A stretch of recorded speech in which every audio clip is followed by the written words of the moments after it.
I want to start off with the main man, Hansi Flick. You had Barca's backline out there looking easier than my ex, and do you know how hard of a feat that is to do? But in all seriousness, he left his team out there to die. The structure, the formation, the way they played yesterday gave them zero chance. Now I understand, Joan Garcia's blunder didn't help the situation, right? It gave Atletico Madrid more momentum. And Atletico Madrid are already a team. Don't give them any type of momentum. They're already going to be on you from minute 1 to minute 90. They have runners, hard tackles, hard challenges, every single play. So you cannot even give them an ounce. And knowing that, without your two most important players, Pedri, Rafinha, you went out there and let your team play that way. Compounding on the fact that we know how Balde's been looking recently. We know how Koundé's been looking recently. I don't know how many times I've stated last season, this season, before the game, I'm saying, the way Barcelona played. What if one of these games, they're down 5-0 at halftime? Now, it wasn't 5-0, but it was 4-0. I've always thought, yeah, I understand. Hansi Flick, you want to win the ball up high. You want to press, attack. You have one of the best attacks in Europe. You have one of the best players in Europe in Lamine. You have a player who had the most GA last season in Rafinha. But you still continue to play this way. You do not need to risk conceding this many goals. Because on an off day, look what can happen. What are you going to tell your team at half? Yeah, I know we're down 6-0. I know we're down 5-0. But guys, fight. Coach, you let us out there to die. What you mean fight? We had no chance from minute 1. So I just think Hansi Flick has to take most of the burden. And I want to see how he's going to set up in the second game. But before we get into the Barca players and what this means for Barca in the future and in the Champions League, I want to give praise to Atletico Madrid. Now, Diego Simeone, we got a little bit of beef. You came at my boy Vinny. I didn't like it. But we're going to let you slide it just for today because you won 4-0. Simeone and Atletico Madrid are in prime position to win their first trophy since that infamous 2021 La Liga title.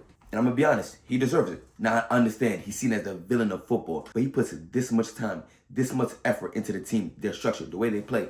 I feel like he deserves a trophy like this, and especially in the fashion dominating Barca in the first leg. Now, we're going to see what happens in the second leg. Hopefully, for his sake, they can hold off. But I want to give praise to the players. That first half, Lookman, Griezmann, Alvarez, that was beautiful. I love the addition of Lookman. He gives them another outlet on the left side. Yesterday, even if he wasn't making a run in behind, play him to the ball at feet, I can create. I can take my player 1v1. I can find the pass. I'm going to hold possession. I'm not going to waste it. I'm not scared of the moment. I scored a hat-trick in a European final. This isn't new to me. And I know so many people are going to make fun of Barcelona, but no, we all saw what Atletico Madrid did yesterday. Some of the passes they were doing in the final third and leading up to those goals, me as a viewer looking at the whole screen, I couldn't even see it. That Lookman goal, I thought Julian Alvarez was going to try to slap it top bins. For Alvarez's goal, I thought Lookman was going to try to take on Koundé 1v1. No, he passed it. And this is why I always say the teams that are composed in the midfield can destroy Barca. It can be 8-0 on a bad day for Barcelona. Teams like Arsenal, teams like Inter Milan, teams like Atletico Madrid, if you're calm and composed in that middle and you don't rush it, it's free eats for the whole 90 minutes. And it's mind-boggling. It's child's play from Barcelona. I don't know if Hansi Flick wants to continue the lineage of all-time great managers at Barcelona. We see Johan Cruyff. We see Pep Guardiola. I want to be the next one to revolutionize football. Yeah, you're revolutionizing football. You're getting violated. You're revolutionizing something for real. I want to be the next Johan Cruyff. Listen to what Johan Cruyff said. Playing football is simple, but playing simple is hard. You out here want to be Einstein. You want to be the smartest man in the world. Look at your team. Your team is out there every second. I got to chase balls. Teaching, bro. They were running after shadows. We had Diego Simeone's son out there looking like prime Valencia from Manchester United. They were looking like prime Victor Moses from Chelsea. Just running, Balde. Defensively, Atletico Madrid was pinpoint. We seen every time Lamine got the ball, we know what the strategy was. Do not let him work. Do not let Lamine get into a rhythm. Push him, hard tackles, because we're seeing a pattern. Lamine can be frustrated very quickly. And I'm just sitting here, I can't believe it. No Pedri, no Rafinha. And that's how you want to set up your team against an Atletico Madrid team that's hungry. On any given day, they could go toe-to-toe with the best teams in the world. And you say, you know what? This is how we're going to play. And then you came out, you're lucky they didn't put another 2 in that second half. 4-0 going into the second leg. This is for Atletico Madrid to lose. Now, they're probably going to play the most haram ball, everyone says. Park the plane, park the bus. Because why would we attack? Why would we give one of the best attacks in Europe a chance to score against us? No, we're going to put 11 men in the goal like these. Like a 1940 soldier. You put your team in a do or die situation. If Barcelona don't come out guns blazing from minute one, it can get bad. It can get worse because Atletico Madrid are going to sit back. But when they see a chance to counter, they're going to take that chance. Now, as a Madrid fan, you know I got to take my little jabs. Against Arsenal, 90 minutes after Bernabeu is long, I'm seeing all of the quotes. If they could score 4, we could score 6. Yeah, you don't have Messi. You don't have Neymar. You don't have Suarez up front. You're running. You're going into a game with Ferran Torres up top. Now, this could all backfire. If Barcelona have the most legendary comeback, don't clip this. Please don't clip this. We're not enemies. But then another thing I had a problem with.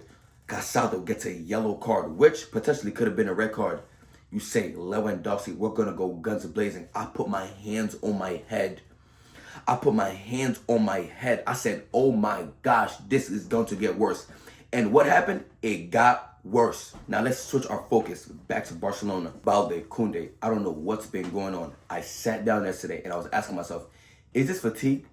Are they tired? Because I understand some people were putting them in conversations with Hakim and Nuno Mendes. I never did that, me personally. I'm not trying to go on my high horse here, but I never thought it was close. I thought it was despicable comparing them. But last season, there was people comparing them, which was outrageous. And 365 days later, Balde and Koundé look like they shouldn't even be starting. Balde looks terrified every time he touches the ball. And Koundé looks terrified every time the left wing is going up against him. And then you're leaving Kubarsi and Eric Garcia as if they're prime Vidic and Rio Ferdinand.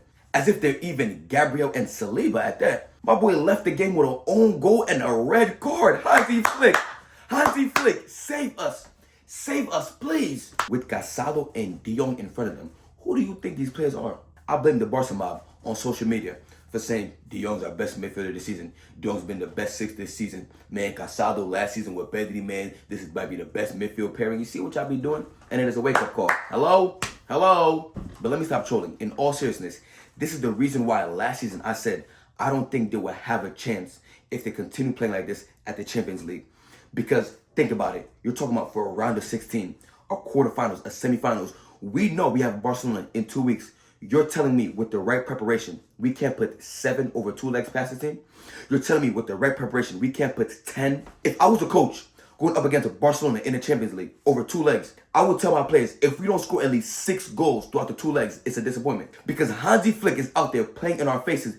Hey, buddy, we're going to sit on the half with Koundé, Kubarsi, Eric Garcia, and Balde. Come get us. Have you lost your mind? If I was the coach, I would say, matter of fact, after we get 6, I want to go. I'm going to strap on my boots and get in there. I want to get one for myself. Like Hansi Flick, you're violating your players. You might be the worst German leader since... I'm sorry, too far. Let me reel it back in. I'm sorry. Right now, this isn't even me on my high horse. This isn't even me excited because I'm a Madrid fan. I'm just so mind-boggled at the display I seen yesterday. Now, you know me. I'm a Madrid fan. So, obviously, I don't love Barcelona. I love some of their players. I watch them.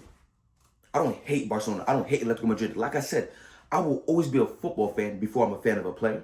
I will always be a football fan before I'm a fan of Real Madrid. That's how it goes. You're a fan of the sport. You become a fan of a player. A fan of a club. When the goals were going in yesterday, I wasn't even celebrating. I was just so in shock at what I'm seeing. Cue the Simpsons meme. Little I got you! He's already dead. Let me reel it back in again. To the Champions League point. When you have Lamine, Lewandowski, and Rafinha, you always have a chance to win the Champions League. But how close are your chances when this is what we're seeing on the other side of the field? How close are your chances when you're playing like this?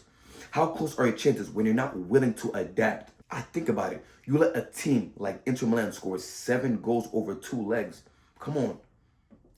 This is just a blind hope. This is blind faith. Now, like I said, despite all this, if Barca go on to win the Champions League, this will be one of the greatest things I've ever seen. One of them got to win the Ballon d'Or, depending on how they do in the World Cup. Now, I want to end off the video like this. If Hansi Flick never wins a Champions League at Barcelona, I think that's a failure. I understand some people, yeah, but he got them to this point. No, let me try to put it into my perspective. Pedri was going to be Pedri regardless. Lamine was going to be Lamine regardless. You guys were going to bring up players from La Masia. You guys were going to buy players. But when you look at the generational talent, as you guys say, Pedri and Lamine, you couldn't get one? You had a Ballon d'Or contender in Rafinha. Now I understand it was Hansi Flick's motive to move him out to the left. So you can say Hansi Flick created Rafinha. But you have Lewandowski. I'm going to truly sit back. If Hansi Flick leaves Barcelona without a Champions League, I'm going to say that was a failure on his part. Now I know a lot of people are not going to want to accept it. For me, it is what it is. Now I understand throughout the past 11, 12 years, however long it was, they're not used to winning a Champions League or making a final. But you look at the players they have. Why? Why do we need to play like this? I understand how it went down last season at Cherby, last minute winner with Inter Milan. But you're telling me, other than playing entertaining football, do you need to do this to your players? Do you need to set up your team like this, Hansi Flick? Really? Answer that question, somebody. It seems like Hansi Flick, before every game, goes to the team meeting. Hey guys, we're going to play like this. What's the worst that can happen? Hello? Newsflash. The worst that can happen happened. Now how are we going to recover? This was absolutely diabolical. Don't ever call this man better than Arteta. Good night.